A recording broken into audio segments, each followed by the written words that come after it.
ঠিক কিনা? ওনার কবরের পাশে মসজিদ আছে না নাই? আছে। এজন্য মসজিদের সাথে সম্পর্ক জুড়ে দেওয়া এটা ইমানদারের আলামত, আর মসজিদকে ঘৃণা করা এটা মুনাফিকের আলামত। এজন্য আমরা যেন আমাদের হৃদয়টাকে মসজিদের সাথে জুড়ে দেই, মসজিদের সাথে যেন সুসম্পর্ক থাকে। মসজিদ সবার, মসজিদ নিয়ে দলাদলি নাই। দলাদলি আছে অনেক জায়গায়, হানাফি মসজিদ, আহলে হাদিস মসজিদ এরকম আমরা দেখি বা শুনি, এটা ঠিক না। হানাফি মসজিদ বলে কোনো কথা নাই, আহলে হাদিস মসজিদ বলে কোনো কথা নাই। মসজিদ সবার।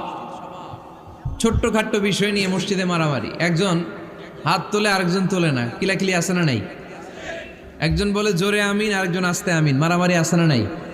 এগুলো কি মারামারি করার কোনো বিষয়? কথা বলেন। সালাতে ফরজ আছে, ওয়াজিব আছে, সুন্নাহ আছে। খেয়াল করে বুঝবেন, ফরজ যদি নষ্ট হয় সালাত ভঙ্গ হয়, you have to repeat your সালাত। ওয়াজিব নষ্ট হলে সালাত ভঙ্গ হয় না, নতুন করে পড়া লাগে না, সেজদায় সাহু দিলেই সালাত আদায় হয়ে যায়। আর সুন্নাহ নষ্ট হলে নামাজ নষ্টও হয় না, নতুন করে পড়াও লাগে না, সৌ সেজদাও লাগে না, নামাজ আদায় হয়ে যায় সুন্নাহ নষ্ট হলে। এই যে হাত তোলা না তোলা এটা সুন্নাহ, আমিন জোরে বলা না বলা এটা কি সুন্নাহ, যেটা কোনো কারণে কেউ না করলেও তার নামাজ কবুল করে নিবে কে? আর এই সব সুন্নত লই আঙ্গ দেশে কিলাকিলি। মৌলভীবাজারে মাশাআল্লাহ এগুলা নাই, এখানেও আছে। এগুলার অবসান ঘটুক, আমরা চাই কি চাই না? আর কত এই ছোটখাটো বিষয় নিয়ে আমরা এই বিভেদের প্রাচীর আর দেয়ালকে উঁচু করব আমাদের মাঝখানে? কবে আমরা ঐক্যের সিন্ডিকেট করব? কবে? আর কবে সাদা মনের মানুষ হব? কবে? আর কত? অনেক হয়েছে, আর না, এবার থামেন। বিভেদের প্রাচীরকে ভেঙে চুড়িয়ে দেন। ঐক্যের এমন সিন্ডিকেট করতে হবে যাতে কোনো অপশক্তি এই ঐক্যকে ভাঙতে না পারে, বানচাল করতে না পারে। চিল্লায় বলেন ঠিক কিনা?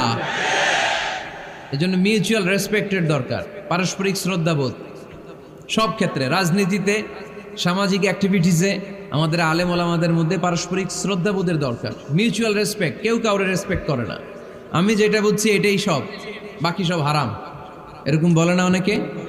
এরকম যেন না করি। তাহলে মসজিদ সবার। মসজিদ, আল্লাহর হাবিব সাল্লাল্লাহু আলাইহি ওয়াসাল্লাম খ্রিস্টানদেরকে মসজিদে ঢুকতে দিয়েছেন, আর আমরা মুসলমান ভাইয়ের জন্য মসজিদে তালা ঝুলাই দেই, আছে না নাই? আল্লাহর হাবিব সাল্লাল্লাহু আলাইহি ওয়াসাল্লাম কোথাও গেলেই প্রথমে মসজিদ বানাতেন। কি বানাতেন? মসজিদ বানাতেন। মক্কা থেকে হিজরত করে মদিনায় আসলেন, কোবায় থাকলেন কয়েক সপ্তাহ। কোবা পল্লীতে তিনি মসজিদ বানালেন, মসজিদ কোবা। ওখানে প্রতি শনিবার কেউ যদি অজু করে ওখানে যে 2 রাকাত নামাজ পড়ে, একটা কবুল উমরার সওয়াব আল্লাহ তাআলা তার আমলনামায় দিয়ে দেয়। মসজিদে কোবা বানালেন। তারপরে মদিনায় এসে মসজিদে নববী বানালেন আল্লাহর হাবিব সাল্লাল্লাহু আলাইহি ওয়াসাল্লাম, মসজিদে নববী। এটা ছিল আল্লাহ রাসূল সাল্লাল্লাহু আলাইহি ওয়াসাল্লামের বৈশিষ্ট্য। কোথাও গেলেই তিনি মসজিদ বানাতেন। মসজিদে নববী, হায় রে, এখন তো কত সুন্দর মসজিদ আমরা দেখি, আমরা যে সালাত পড়ি। আল্লাহর হাবিব সাল্লাল্লাহু আলাইহি সাল্লামের সময় মসজিদে নববী কি এরকম ছিল? কথা বলেন। ফ্লোর ছিল বালুর ফ্লোর। কিসের ফ্লোর? আমাদের মসজিদের ফ্লোর কিসের? টাইলস। আর আল্লাহ রাসূল সাল্লাল্লাহু আলাইহি ওয়াসাল্লামের মসজিদে নববীর ফ্লোর কিসের? কথা বলে না তো আওয়াজ করে উত্তর দেন না কেন? কষ্ট হচ্ছে? দুপুরে খাইছেন না সবাই? কেন খান নাই কেন? রোজা রাখছিলেন? হ্যাঁ, ফজর বাদে আইছি। আচ্ছা ঠিক আছে, ঠিক আছে। আচ্ছা আচ্ছা, সাউন্ড নাই, কথা শোনা যায় না? তো এটা শুনলা কেমনে? জিজ্ঞেস করলাম কথা শোনা যায় না, কয় না। তো এটা শুনলা কি করে? মানে অল্প শোনা যায়, তাই তো? একটু পরে আমার বিদায় ঘন্টা বাজবে, আমি চলে যাব। এই তোমরা ডিস্টার্ব করতে করতে আমার সময় শেষ। তোমরা ডিস্টার্ব করলে তোমাদের লস, আমি আমার টাইমের 1 মিনিটে বেশি যেতে পারবো না, কারণ এখানে আসরের সালাতের আজান শুরু হয়ে যাবে, এরপরে কোনো কথা নেই। আর বক্তব্য লম্বা করা এটা বেদাত। এই বেদাতকে আমি সুন্নাতের মধ্যে আনতে চাচ্ছি। একটা সময়ে একেবারে কমায় নিয়ে আসবো। এত প্রোগ্রামও আমি করতে চাই না। আমি ঘোষণা দিয়েছি আগামী বছরে সারা বাংলাদেশে আমার প্রোগ্রাম হবে 50টা। কয়টা? 50টা। এরপরের বছর 30টা, এরপরের বছর 20টা। বিভাগীয় প্রোগ্রাম করলেই চলবে আমার। এক এক বিভাগে যে 2 দিন 3 দিন খালাস।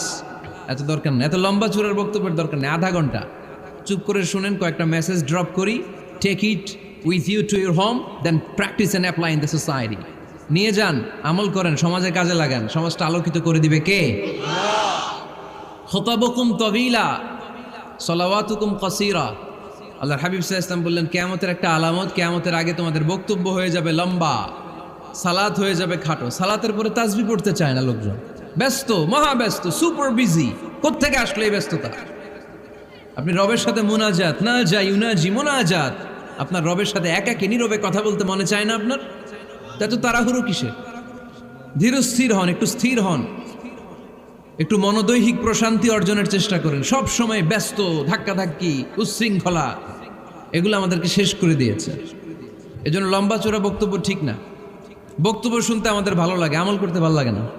বক্তব্যটা শেষেই সিগারেট ধরায়, আছে না নাই? মাহফিল শেষেই বিড়ি ধরায়, কয় চমৎকার ওয়াজ করছে হুজুরে। ওয়াজটা সেরকম হয়েছে, অনেক কণ্ঠ সুন্দর হুজুরের। এতদিন ইউটিউবে দেখছি, আজকে সরাসরি দেখাইছি, আছে না নাই? তো কি লাভ হয়েছে? লাভটা হয়েছে কি?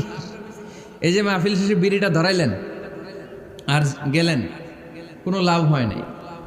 এগুলো থেকে বেরিয়ে আসতে হবে। বছরের পর বছর আমাদেরকে শেখানো হয়েছে একভাবে, কেউ এই পরিবর্তনের আওয়াজ তোলে নাই।